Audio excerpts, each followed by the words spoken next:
Bring on the tension. Here are my thoughts on Luton versus Huddersfield. This is our first Championship playoff game. We'll look at Forest and Sheffield United tomorrow. This is third place Huddersfield visiting sixth place Luton. Luton were ninth in the Championship home league table, but look a little closer and you'll see there's actually only 3 points separating the entire top 9. In their past 13 games at Kenilworth Road, they've lost just 1 and picked up 28 points. That is nicely over the fabled 2 points per game standard. Huddersfield are the 4th best away team in the Championship this season, and would you believe it, they can match that impressive Luton home run. Huddersfield's last 13 games exactly the same.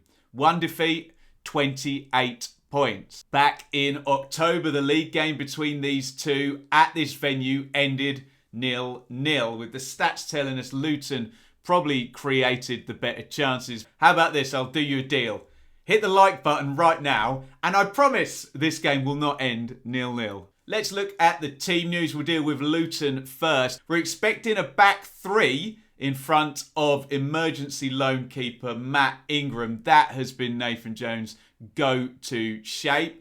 It was Naismith, Bradley and Burke last time out. Tom Lockyer was on the bench, and he could be an option should Luton want to move around the highly reliable and versatile Cal Naismith. Good news for Luton is that the first choice wing-backs should be fit. James Bree returned against Reading to balance up Amari Bell on the other side. That's been a very key part of Luton's success this season. Central midfield has probably been Luton's biggest issue of late in terms of these injuries. Alan Campbell returning against Reading is a really, really big help. So I suspect if he's anywhere near fit, he's going to start this one. In terms of the actual first choices, the ones maybe Jones would like to return would be Pelly, Ruddock and Panzi, who hasn't played since April 11th, and Luke Berry, bit more of an attacking presence since March the 19th. Who knows? All quiet from the Luton medical room from my Googling this morning. It's going to be very interesting to see what Jones does. He's got the experienced heads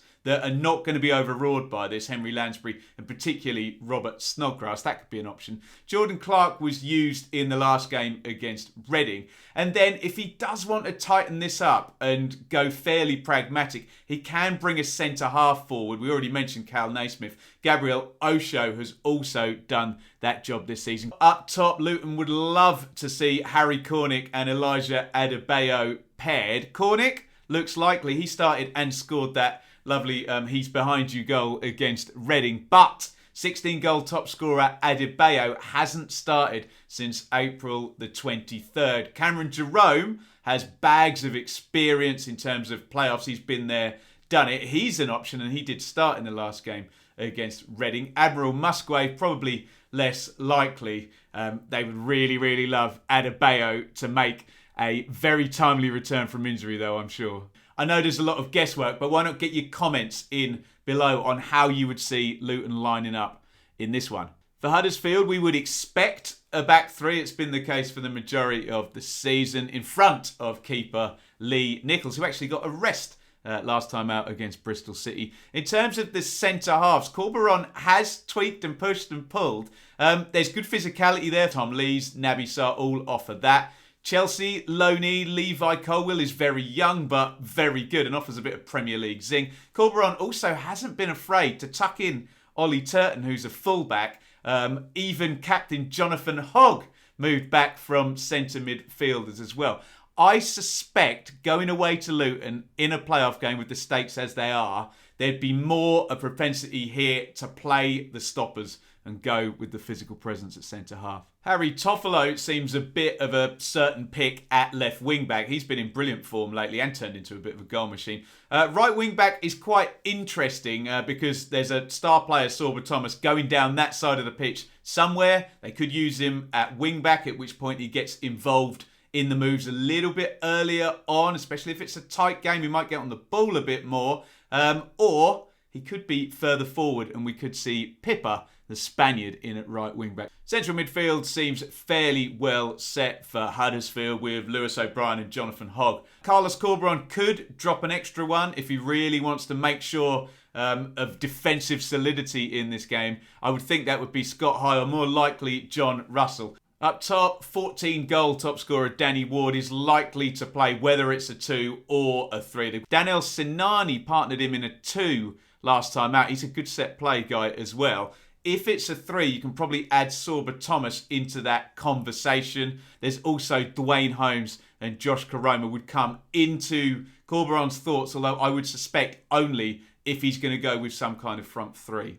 It is probably worth saying here that Carlos Corberan has used a back 4 with Huddersfield this season. With that being said, let me know in the comments how you think the Terriers are going to line up. I've been to the Kenny a few times recently, and by God, they really go after their opponents, particularly in the first 20 or 30 minutes. Knowing, if you're a Luton fan, that there's an away leg coming up after this one, you would really, really be happy to A, not be losing, and B, be winning going into that away game. And knowing the way Luton play and the intensity of the Nathan Jones style, that first 30, 40 minutes might well represent maybe Luton's best chance to really put down a marker in this tie. Conversely, if you're a Huddersfield fan, you wouldn't be too unhappy, would you, to get to half-time 0-0, knowing that that storm has maybe passed, and also with the luxury of knowing there's a home game coming up in a few days' time. The wide men,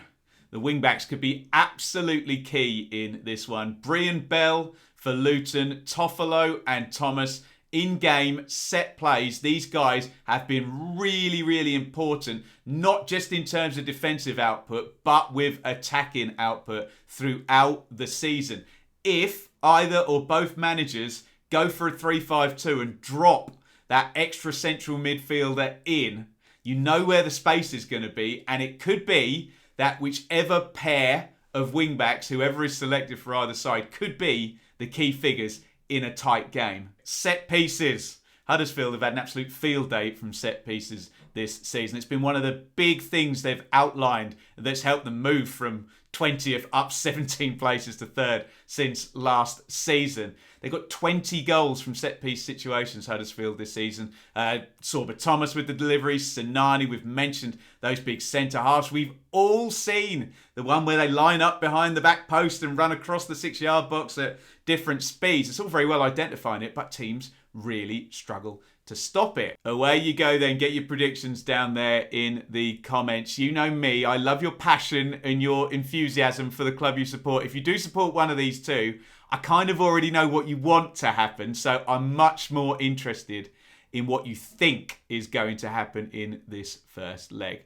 If I'm a Luton fan, I want that mega intensity, and I think I want that early goal. I think Luton, to get themselves through this tie, if they go into Wembley, I think they need to leverage that first 30 or 40 minutes where they've been very good this season.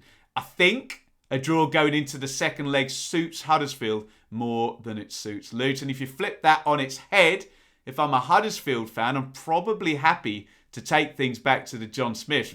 Take that 0-0 from October, that'd probably be okay, and make it a one-off. With that being said, Huddersfield have mugged me off every step of the way, so I can't rule out an away win here. Look, Luton don't lose many at home. Huddersfield don't lose many away. I've got Huddersfield as favourites over the 2 legs, but this is very much Luton's chance to make things happen at a raucous Kenilworth Road. If you want to see the full story of how these two teams got themselves into the playoffs, then you can do so right here with my full season review. Look, I'm still hoping to get a ticket for this one. Hint, hint, nudge, nudge, if there's any spares. I know it's a hot ticket down at Luton. If not, I will be live here on the watch along. So come and join me on Friday night and we'll be talking Forest, Sheffield United tomorrow.